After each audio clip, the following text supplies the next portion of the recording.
Hello, friends. This is Dave Hurwitz, executive editor at ClassicsToday.com, here with the Haydn Symphony Crusade, number 15. Boy, is this a fascinating symphony. You know, we're only up to number 15 out of the 107 works we're going to talk about, and already it has been just the most mind-bogglingly brilliant and amazing series of pieces to talk about. I don't think the videos have been mind-boggling and fascinating necessarily, although you've been very nice talking about them. But I mean, the music itself, it gives you so much to talk about. It's the most giving music that anybody ever wrote. And number 15 is really a giver. I mean, a serious, serious giver. In some ways, it represents a road not taken. It's a little bit experimental. It has 4 movements, and the minuet movement is second, not third, as it usually is. And that's because the first movement begins as an adagio. But it's not just any adagio. It's an adagio with a fast insert in the middle, an allegro, which is a sonata form movement without repeats, but it's based on some of the same motives from the adagio. So in a sense, it's also a development of the adagio. And then after this fast insert, the adagio comes back in abbreviated form to conclude the movement. So in a sense, it's a sonata inside a sonata. It's unbelievably cool. The closest sort of equivalent would be a much more modern piece. For example, the first movement of Shostakovich's Fifth Symphony, which begins with a very slow exposition of the basic ideas and then has a very fast development and then returns to the slow tempo for the end. That's the kind of shape it has. But Haydn didn't follow this up terribly much. He did a little bit because the form of this first movement is quite similar to the adagio finale of the later string quartet, Opus 54, number 2, in C major, which is one of Haydn's most amazing works in any form, and the subject of another video that I did for you. So you can look that one up under, I think it's called like Haydn's Most Amazing String Quartet. It's incredible. And that finale does something quite similar.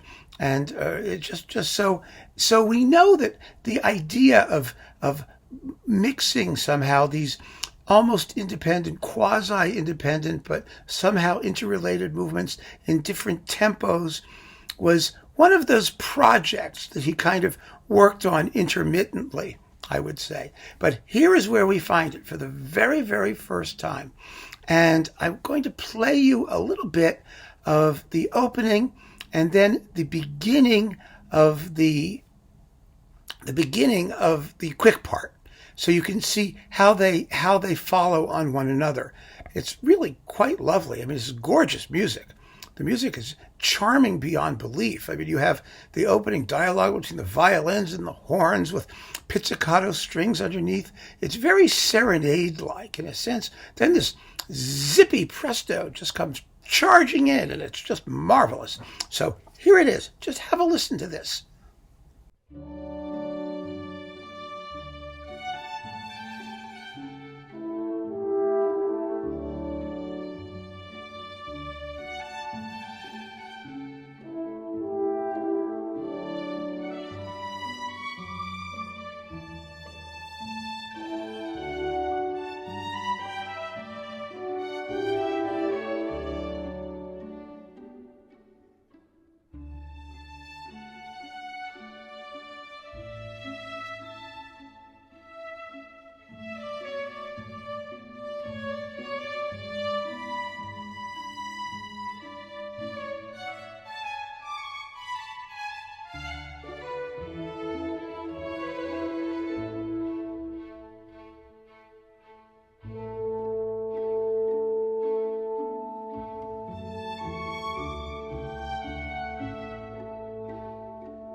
Now, there is more to this than just this contrast in tempo, because as I said, those two parts are related. They're related by some shared motives and other things.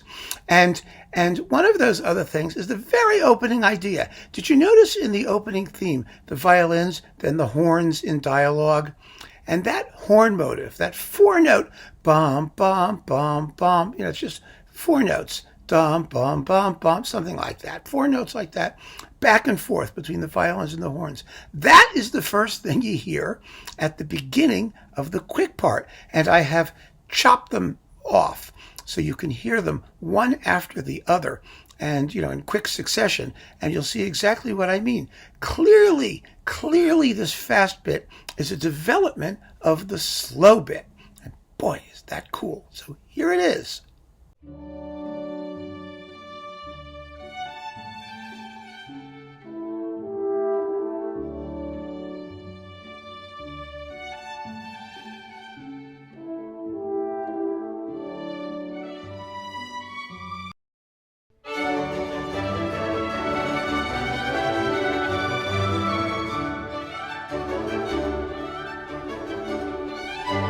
See what I mean?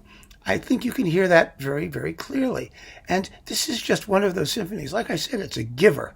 The more you listen to it, the more you're going to hear, the cooler it gets. Because what Haydn is doing is unifying this symphony, which is, generally speaking, it's a very happy symphony with beautiful, long-breathed and lyrical themes throughout, and an occasional shadow of a minor key, which will become very important in a moment. But right now, what I want you to focus on is the fact that the end of the concluding section, slow section of this first movement, ends with a motive of two notes, this sort of ba-dum, ba-dum, ba-dum, ba-dum, ba-dum, ba-dum. That is the motive for the entire symphony. All of the movements share it in some way. There are basically two types. There's the da-dum, ba-dum, ba-dum, and then there's the da-dum, ba-dum, ba-dum, ba-dum. Depends how you accent it. And it's just, it's what Haydn gets out of this little two-note hoogie thing. Just two little notes is really, really astonishing. And for that purpose, I have put together a special little audio clip of all of the two-note hoogies in all of the movements. And it's just as important as what they are is where they are. In the outer movements, they tend to occur at the ends of sections, the ends of expositions, the ends of the melody, and they are conclusory. In the minuet and the actual andante, the true slow movement, which is third in this symphony, they permeate the melodic material of both movements completely. In the minuet, you hear both versions of it.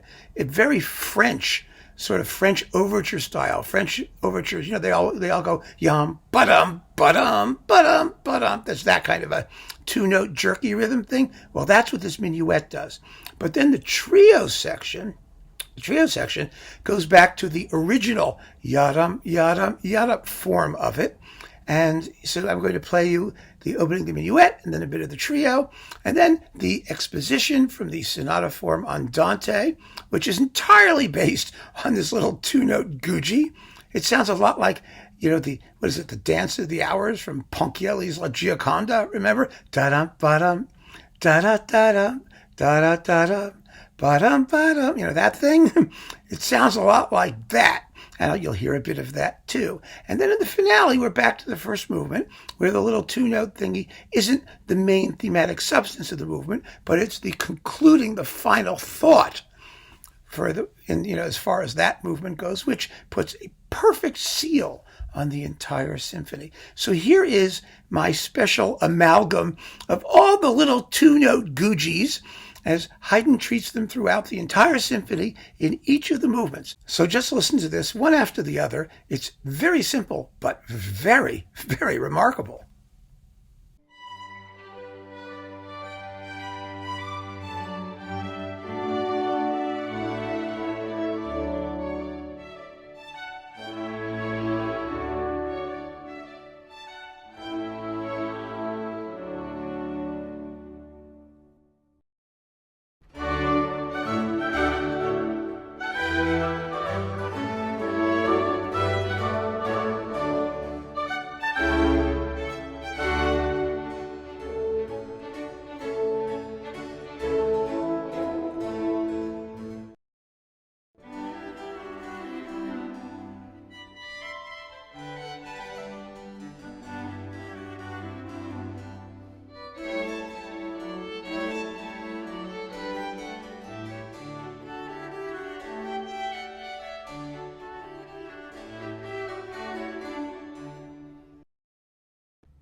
hard to believe how much variety Haydn gets out of a little two-note hoogie-what's-it, and how he uses the little two-note hoogie-what's-it without ever becoming dull or monotonous or mechanical or predictable. That's what geniuses do, right?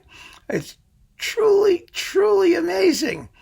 Then the other thing to keep in mind about this symphony, and we because it's so well integrated, we don't have to really play a lot of it. You've basically heard sort of all of the thematic substance that you need to.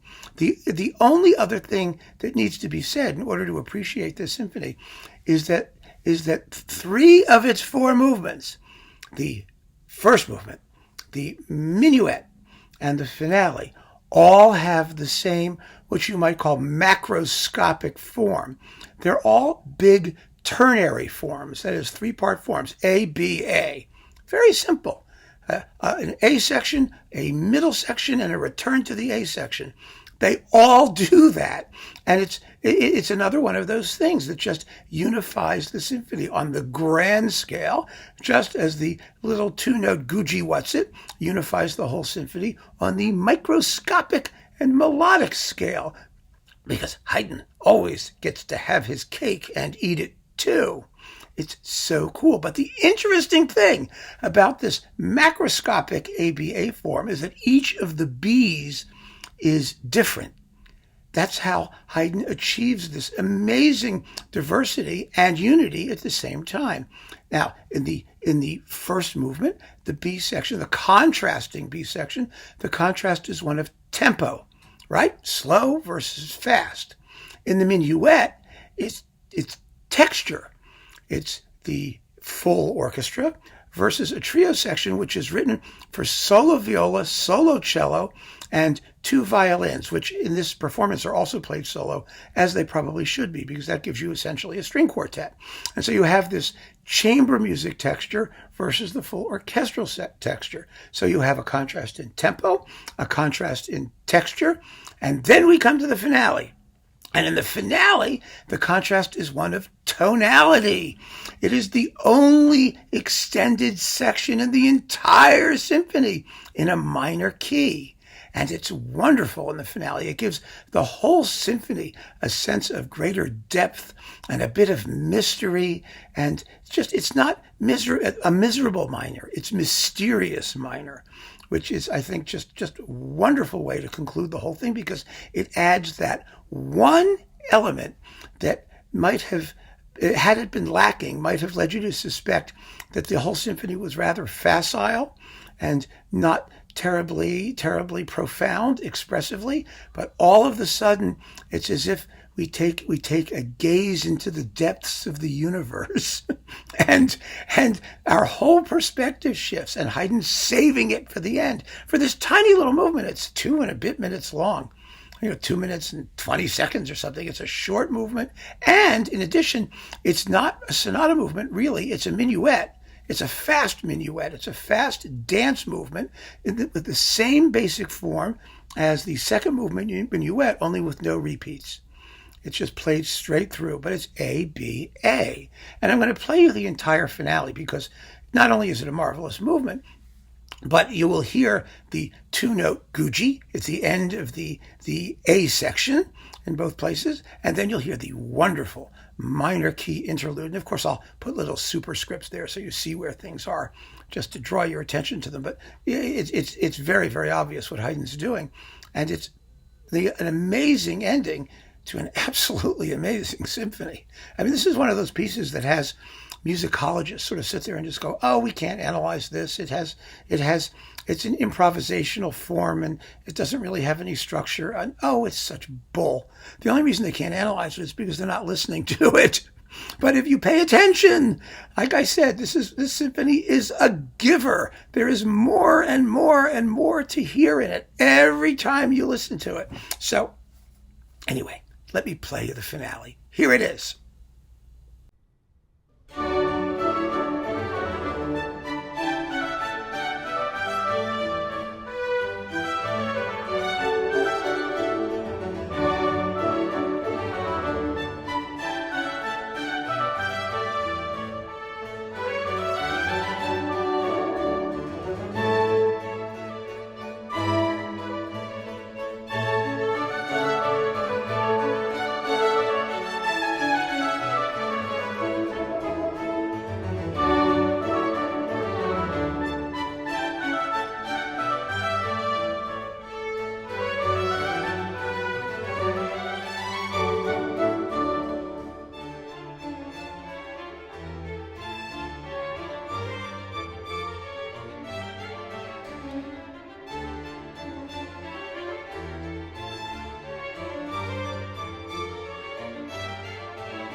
That was, by the way, the Toronto Camerata under Kevin Mallon, or maybe it's Camerata Toronto, but it's the Toronto Camerata under Kevin Mallon on Naxos. An excellent performance, by the way. And I just am continuously flabbergasted by Haydn's inventiveness in these theoretically early and less mature works. They are marvelous, absolutely marvelous. And this one particularly has so much organic cohesion allied to so much originality of form and structure. It's incredible. It's a miracle of a symphony. It really is. And I hope you've enjoyed it as much as I have enjoyed explaining why I think it's such a work of genius to you. So keep on listening, folks. Tune in for the Crusade. Number 16 is in the works. Take care.